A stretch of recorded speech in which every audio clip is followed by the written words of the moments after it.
बाळूमामाने मानवरूपी देहाचा त्याग केलाय ते ठिकाण तुम्हाला माहिती आहे का? आणि जर बघायचं असलं तर व्हिडिओ पूर्ण बघा. रांगेमध्ये उभारून पहिला मामाचं दर्शन घेतलं. त्यात आज दत्त जयंती पण होती. इथं पण रांगेमध्ये उभारून पहिला दत्तांचं दर्शन घेतलं. मंदिर आणि मूर्ती बघितल्यानंतर मन अगदी प्रसन्न झाले. श्री दत्तांचं पण मंदिर एक नंबर सजवलंय आणि हेच ते ठिकाण आहे जिथं मामाकडे सगळं मागणं मागितलं जातं. त्यानंतर आम्ही सगळे मिळून गेलो प्रसादाच्या हॉलमध्ये, कारण मामाने पण शब्द दिलाय, माझ्या तळावर आलेला कुठलाही भक्त उपाशी पोटी माघारी जाणारच नाही. आणि त्याच हॉलमध्ये तुम्हाला बघायला मिळणार मामाने वापरलेली वस्तू आणि त्यांची अंगवस्त्र. आता वेळ आली तिकडे जायची जिथं बाळूमामांनी मानवी देहाचा त्याग केला. मंदिराच्या समोर एक रोड गेलाय, तिथंच आहे मरगुबाई मंदिर. आता तिथले पुजारी आम्हाला सगळी माहिती सांगणार, ती तुम्ही नीट ऐका.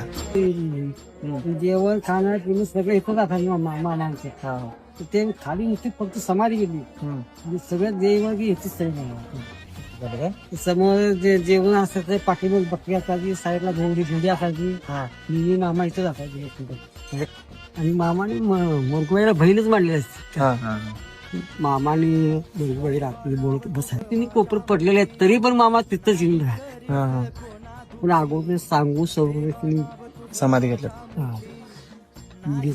पाहिजे मुली महाराज आणि ते दोघं. जर मामाच्या दर्शनाकडे आला तर इकडे आल्याशिवाय तुम्ही कधीच जाऊ नका. तुझ्या चरणी तू ठेव सुखी.